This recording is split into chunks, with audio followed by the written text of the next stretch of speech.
And today I will present some of the benchmarking work that we've been doing in Yahoo to compare the performance of different versions of Hive, all the way from Hive 10, from Hive 10 to Hive 13 running on Hive.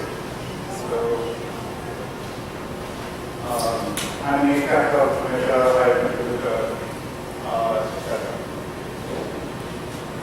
Okay, this is the agenda.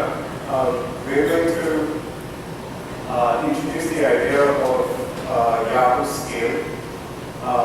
We're going to cover the kind of data processing that we typically have to do within Yahoo.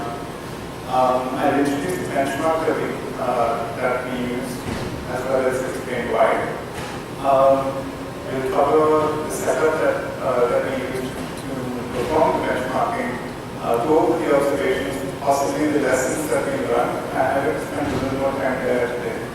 And finally, I hope to have enough time for gentlemen to discuss. So, right. So, Yahoo runs Hadoop at scale. Now, that translates to having 16 Hadoop clusters, around 32,000 nodes, and between them they process about 750,000 Hadoop jobs every day. That corresponds to around 20 to 25 million Hadoop jobs every month.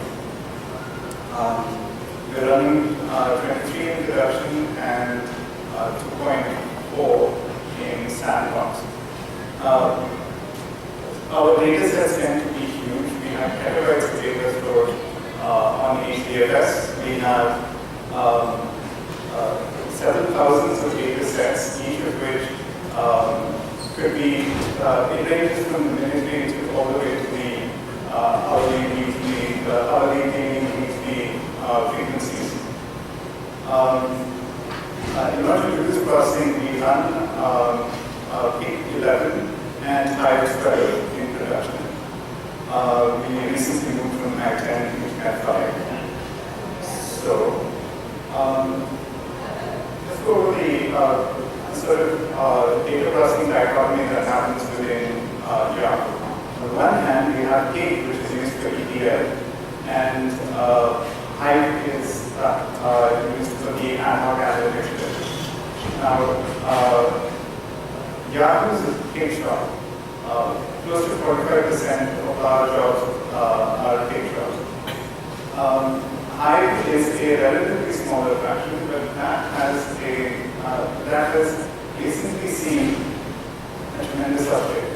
You'll see that the number of Hadoop jobs accumulated every month is on the rise, but what you will see, the line at the bottom, it sort of shows how the number of Hive jobs has kind of sort of rocketed up, starting from December of last year, and it now corresponds to about 9 to 10% of our jobs. One of several motivating factors here is the fact that our users are using it for connecting business intelligence tools directly to the data that's on the grid. So we use OpenBC and JPC to sort of visualize the data that is on the grid directly. Now, this tends to pose many of these challenges. So, not the least of which is, let's start with security. The security team within Yahoo is convinced that engineers might actually copy financially sensitive information onto their laptops and tablets and whatever, and sort of leave them at a bar at some place as they negotiate their way home. So that's one. So we needed to introduce things like sort of security actors, encryption over the wire on disk and so on. The second problem is bandwidth. tables on disk tend to have terabytes of data. So if you connect Tableau to it directly, there's every chance that Tableau will try to sort of suck up all that data down a thin pipe. And that does pose problems for us. And finally, the problem that seems to get the most amount of press is the query latency. You tend to have problems because, well, Hive on MapReduce isn't exactly fast. I mean, it's pretty faster. You also have further limitations like when Hive attempts to run optimizations, it is possible that Hive tries to look at all partitions corresponding to a table. And within Yahoo, on occasion, we have millions of partitions per table. So, and finally, you have query latency because of simply bad queries which are launched from Tableau. So Tableau, when it attempts to find schema of the data, it does so by doing select style of data, which is, and then closing the connection for all data flows through. So which is sort of brain dead. So yeah, these are the problems that we are trying to tackle today. I'm going to focus on query latency because of query time, query execution time. We needed a way to benchmark how long it takes for queries to run, and the benchmark we chose was TPC. So the TPC has a bunch of test suites that you can use to benchmark. TPC-DS being another one. You might have seen numbers published by Cogniworks for performance of Hive using TPC-DS.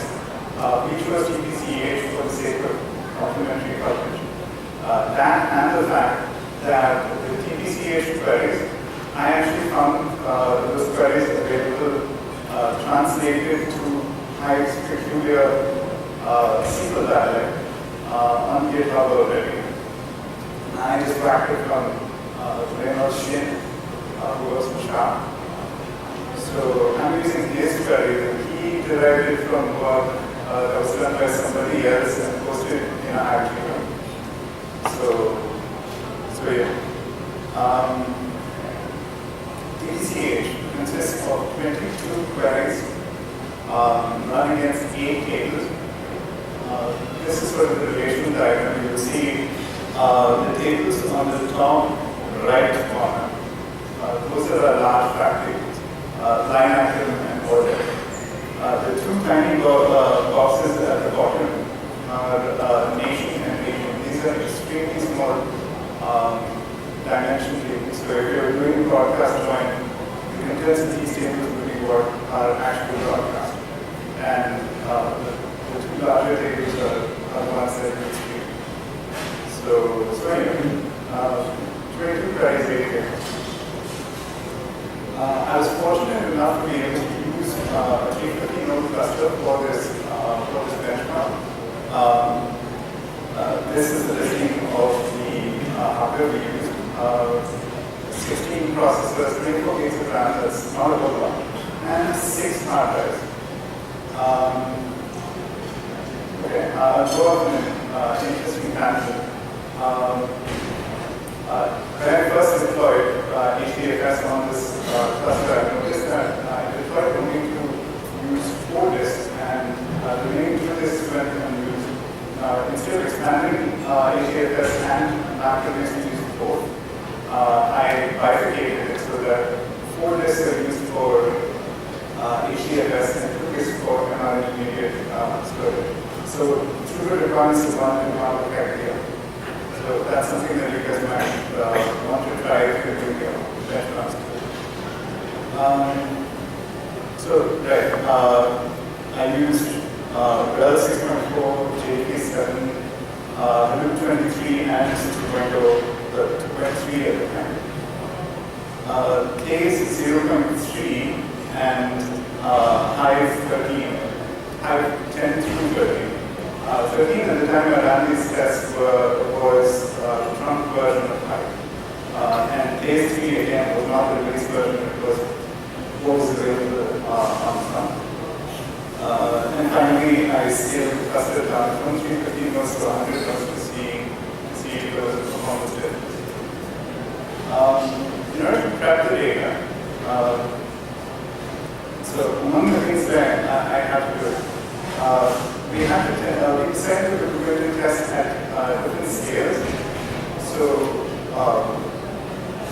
we ran 3 sets of tests. One was with 100 GB of data, 1 terabyte of data, and then 10 terabytes. And we want to see how the performance scales. In the 1 terabyte, in the 100 GB case, I did not partition the data at all. Because the cardinality of the partition keys that I showed was too large to get anything in less data. So I kind of sort of left it where it was. 1 and 10 terabyte tables per server, partitioned on a data format.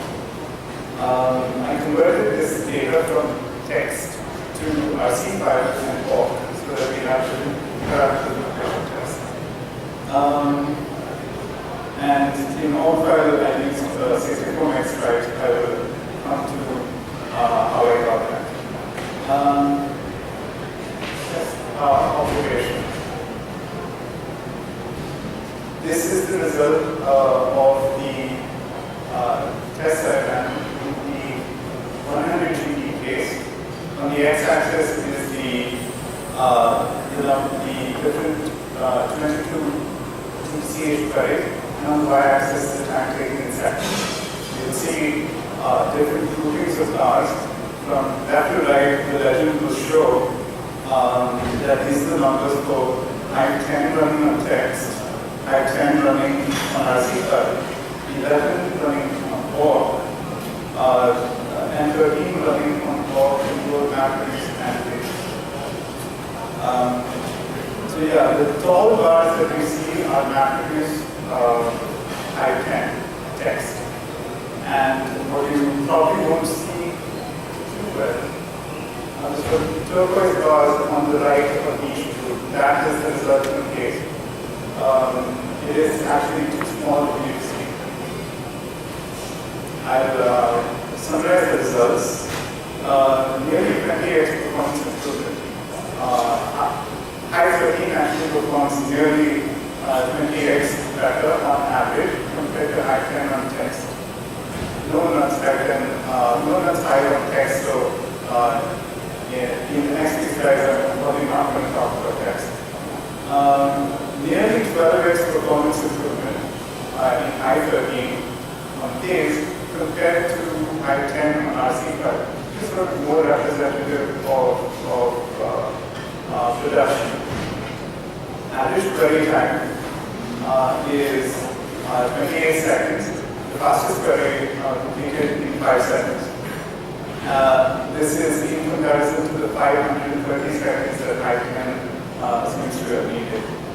And best of all, 85% of these queries completed in under a minute.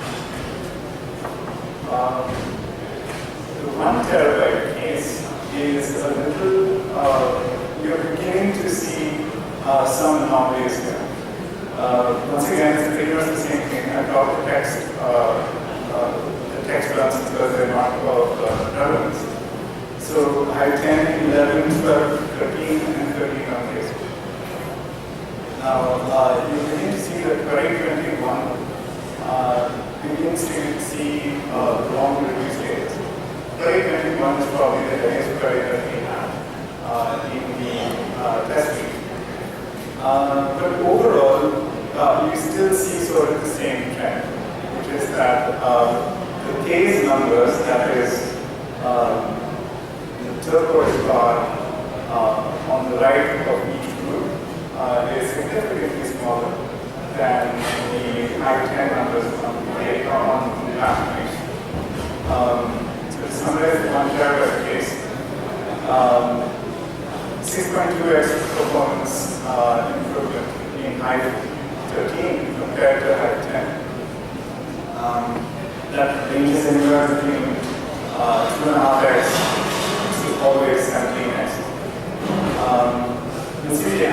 query time is under 3 minutes.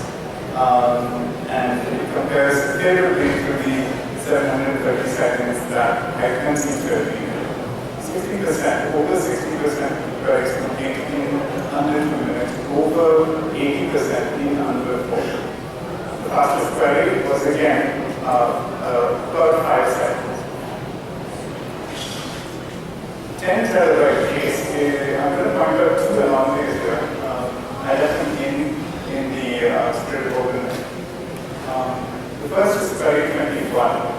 You'll actually see that all the tests that I ran,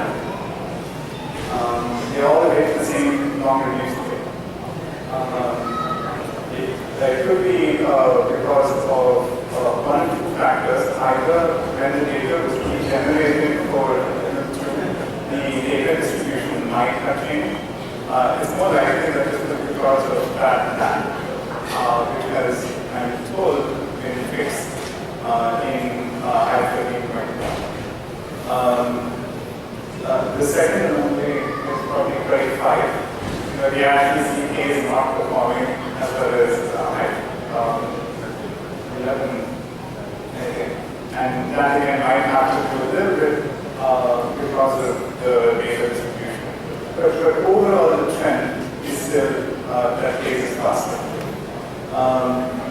To summarize, in the 10 terabyte case, again, 6.2x performance improvement on average in Hive 13 compared to 10. Average query time, if I reclose that query scene, is 908 seconds. If I eliminate the two queries with bad times, less than half of that. And this is in comparison to 1,000 seconds required on average in Hive. Over 60% complete in under 5 minutes, over 70% in under 10 minutes, and best of all, the fastest query still completes in 12 seconds. Now, I really want to focus the remaining time on going over what it is about Hive 13 that has enabled it to go so much faster than Hive 10. Let's eliminate the, let's not talk about Hadoop 2 because that Hadoop 2 is probably faster. Case itself provides a bunch of new features compared to MapReduce. We've heard how Case allows you to specify a physical plan that is sort of a generic tag, so you don't have to squeeze things and keep to a MapReduce paradigm. Cases scheduling is actually really cool. So if you have one stage whose output depends on previous stage, the scheduling in case puts that task to run on the same node. If you couple that with container reuse, you actually have the task output of the previous stage being read in the process from the bottom cache of the next stage. So there's a bunch of smart scheduling and so on. In Hive, if I were to call out what makes things faster, it is table level statistics, column level statistics stored in the meta store, as well as vectorization, which is a really fast. So vectorization has eliminated a lot of the rough code that is in between the data and the actual processing. So data is now, the processing is now streamlined so that an entire column is processed at once. So there's a lot less cache missing on the processor and so on. And finally, there is the all file format, which allows you to directly push down into the data. By enabling, so this experiment actually checks the performance difference between when vectorization is done on and off. we tend to see about 20% performance improvement with vectorization enabled, although there are other flags. Really don't have the time to go into all so much. But the all file format, I'll say in short, is pretty much like an RC file, but taking to the next step. So now you have indices stored in the data file that allow you to skip process, particularly if the data is sorted on a particular column. That's really the definition of predicate pushdown.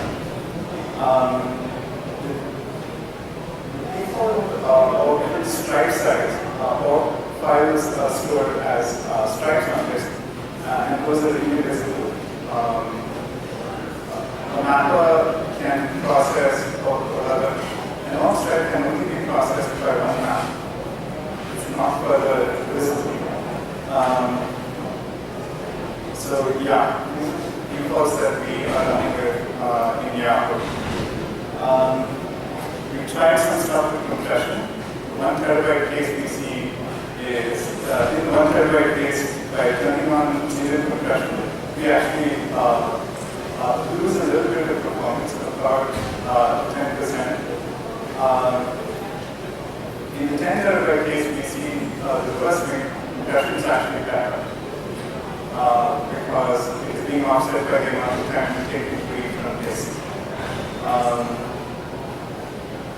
This is just a summary of the settings that I'm using in log. And finally, the test comparing 100 node cluster versus 350 nodes. We are not losing 3.5x performance. We lose about 10%. So you can see that things. But actually, if you think about it, it shows that there's no headroom. So my next bit of benchmark should probably be run at the 30 terabyte scale.